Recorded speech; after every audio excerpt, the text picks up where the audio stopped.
Duerreland, Namibia. The farm of Gerd Verbling, a Namibian citizen. His forefathers came to the country in 1908. The Verbling family owns 2 farms. Together, they total some 10,000 hectares. Gerd, who's 30 years old, fears that may be seen as too much after the Namibian president unmistakably told the world press and his countrymen that land ownership in Namibia has to change.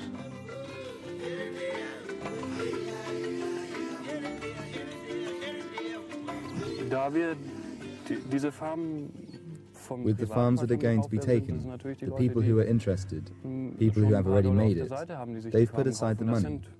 People with a high position in the government, those who have a high income. Unfortunately, that's just how it is. We're not battling against poverty, just changing the colour of the skins of the people who own the farms. Da wird im Grunde genommen nicht von Armen, da wird nicht die Armut mit bekämpft, sondern es wird einfach nur die Hautfarbe gewechselt. Like others, Gerd fears it will be the supporters of the Namibian government which will profit under the banner of land reform. Gerd Verbling wants to sell one of his farms, just in case things in Namibia go the same way as they have in Zimbabwe, where white farmers had their land occupied and expropriated.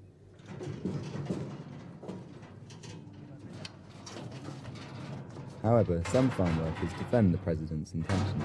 It's really against the farmers who are discriminating their black workers, that they are not treating them well. Sometimes they calling them baboons, which is the expression that was being said in a colonial era.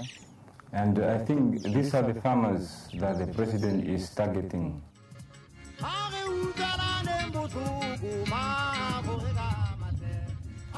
Namibia has been independent since March 1990. After German colonial rule came the South Africans. A huge proportion of arable land is still in white hands. The 1.8 million blacks have to use fields of communal land.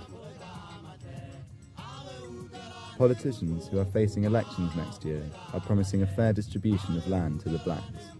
The divided government party needs every vote it can get.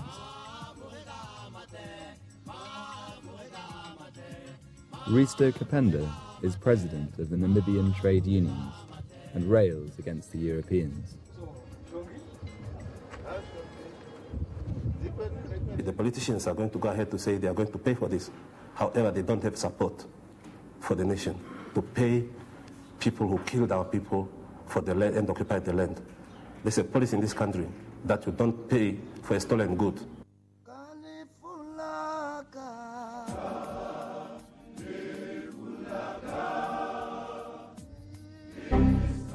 These are words the poor people in their shacks in the black township of Katutura like to hear.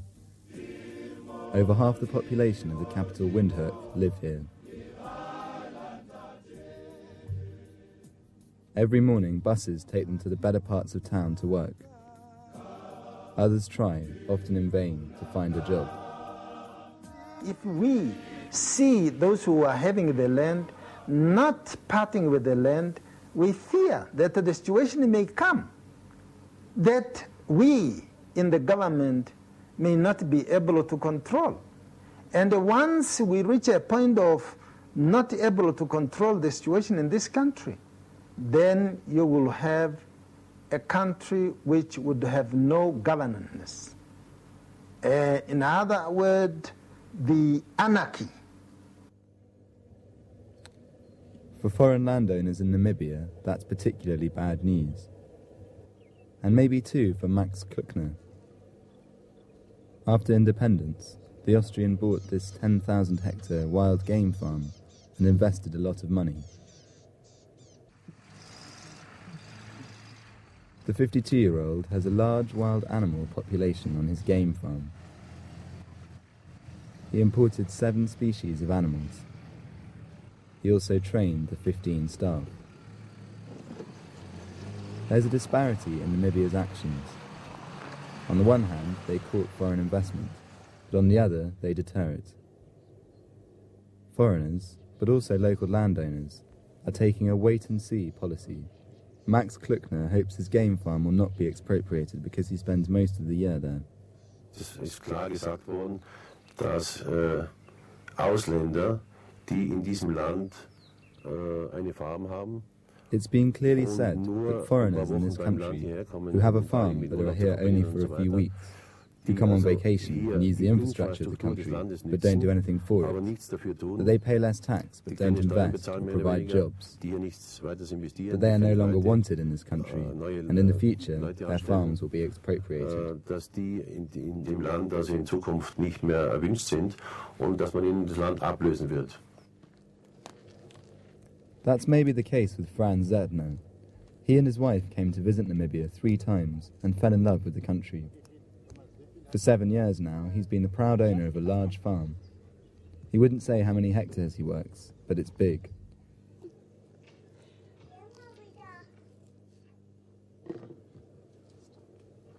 The Zertner family has 100 head of cattle and almost as many goats, so the black workers can eat meat. Wir betreiben hier Viehwirtschaft, genauso wie die ständig hier sind. Wir produzieren Fleisch. We have livestock, like the others who are here all the time. It's the amount we need for what's eaten here on the farm by the blacks that live here with us. There's no difference if we're here or not. The land produces only so much in a year. If you take the land away, there will be anarchy. No one will invest in it anymore. No one will do it.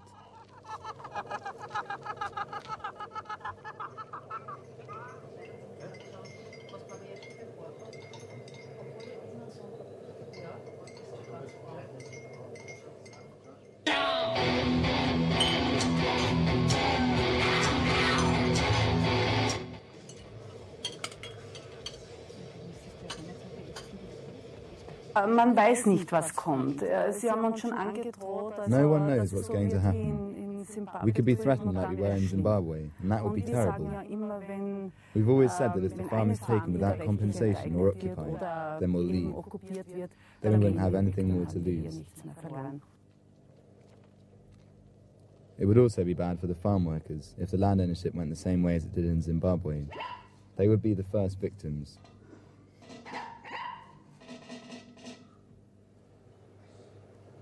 It wouldn't work if all the white people leave and only the blacks stay here. That wouldn't be so good. Blacks and whites have to live together as a family.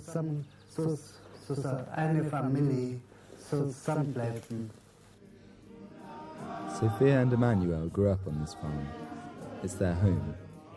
Agriculture in Duerreland, Namibia is rarely profitable. It needs investment. But the hunger for land would one day take away the living of the Europeans, endanger their children, and make life more difficult for the black farm workers.